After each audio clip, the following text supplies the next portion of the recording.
Halo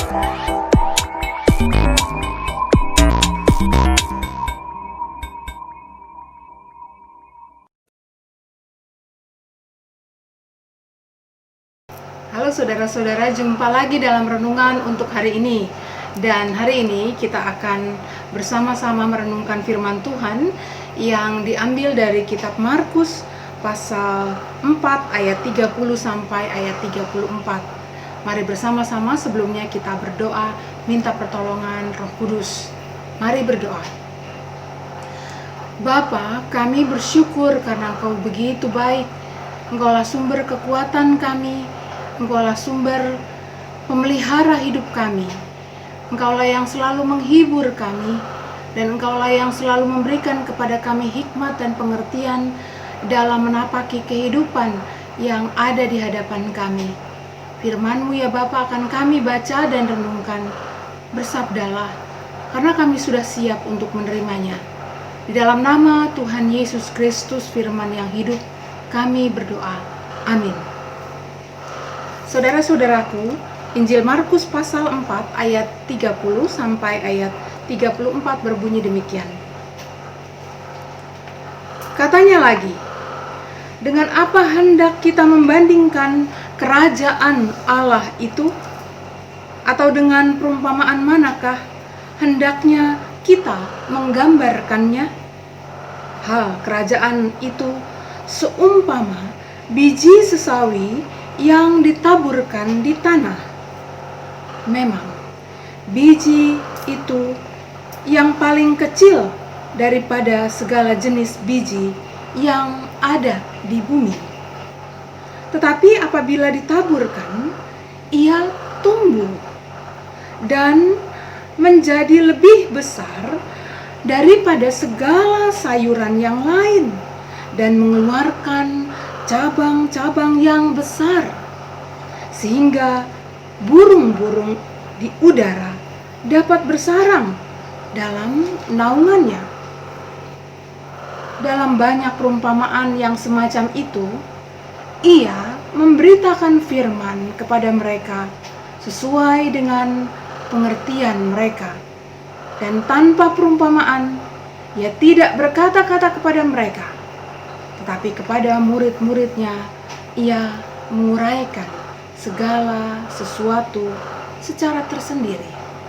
Demikianlah firman Tuhan. Berbahagialah tiap orang yang mendengarkan dan yang memelihara dalam hidupnya sehari-hari. Saudara-saudaraku, Bapak Ibu sekalian, dan anak-anakku semua yang ada dimanapun saudara berada, kita sering terkecoh dengan apa yang kecil, sederhana, dan kelihatan tidak berarti. Banyak orang yang seolah senang, kagum, dan bangga dengan kebesaran, atau dengan melimpah, atau juga dengan hebat. Namun saudara-saudaraku, dalam hal iman, kita tidak bisa meremehkan iman yang kecil. Iman yang sangat berharga itu digambarkan dalam perumpamaan biji sesawi dalam bacaan kita tadi. Iman, saudara-saudaraku, adalah titik kecil yang mengawali hadirnya kerajaan Allah di bumi ini. Jika iman itu tumbuh dan kemudian berkembang, maka iman itu akan menjadi rumah yang aman bagi makhluk hidup yang lain. Rumah untuk menjadi bahagia, untuk hidup, tumbuh, dan mendapatkan kekuatan. Nah, dapatkah pada masa seperti ini kita kembali lagi pada iman yang sesungguhnya, yakni iman yang sederhana, yang mungkin seringkali dianggap tidak berharga biasa-biasa saja, namun sesungguhnya sedang mengharapkan dapat memberi sebuah kehidupan yang indah bersama dengan orang-orang di sekitarnya.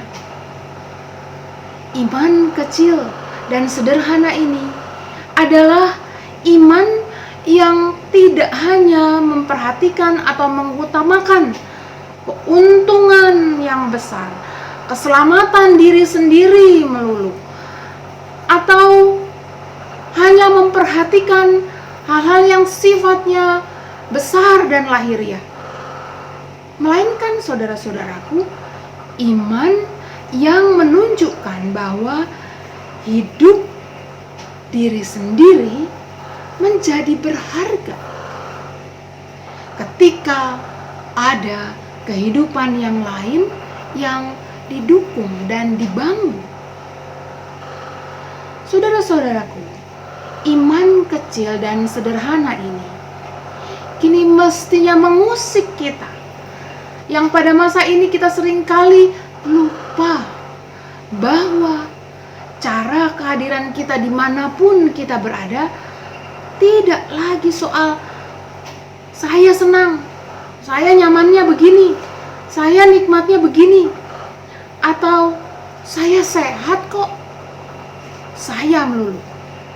Namun bagaimana itu juga berhubungan dengan jawaban atas pertanyaan, apakah sikap atau cara saya hadir itu juga akan berdampak baik, bahagia, aman, dan sehat bagi yang lain. Dalam hal harus keluar rumah, misalnya untuk bekerja, kita memaklumi bahwa setiap kita membutuhkan bekerja untuk hidup, terutama di masa pandemi ini.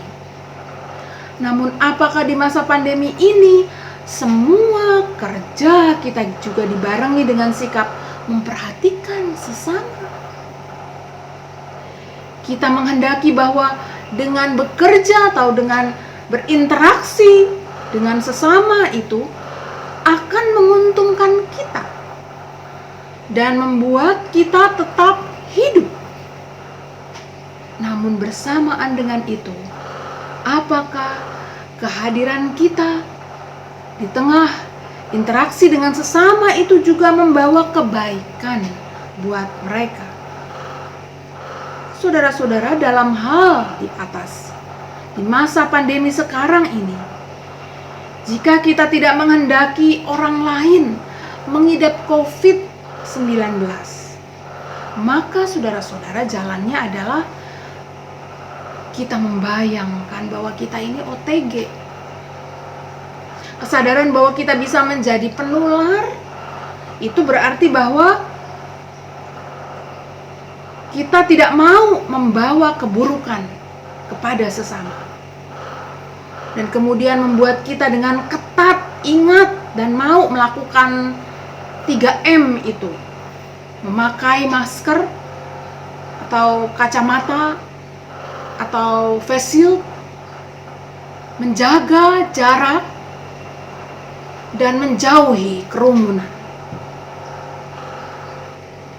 Saudara-saudaraku, karena sudah demikian lamanya pandemi ini bergulir, banyak orang yang sudah mulai jenuh dan mulai bosan mengikuti protokol kesehatan. Pada konteks ini saudara-saudara, maka 3M itu tadi menjadi penting karena ternyata akibat kebosanan itu penularan menjadi melonjak lagi. Jadi saudara-saudara, memakai masker dan kacamata, menjaga jarak, dan menghindari kerumunan adalah salah satu bentuk iman yang kecil dan sederhana. Karena dengan mengendalikan diri dan taat pada hal-hal ini, maka sebenarnya kita sedang membawa kebaikan dan memberi dukungan kesehatan dan lain-lain bagi diri kita sendiri dan juga sesama kita. Kita lakukan ini sampai pandemi ini berlalu. Jadi saudara-saudaraku, jangan pernah meremehkan iman yang kecil.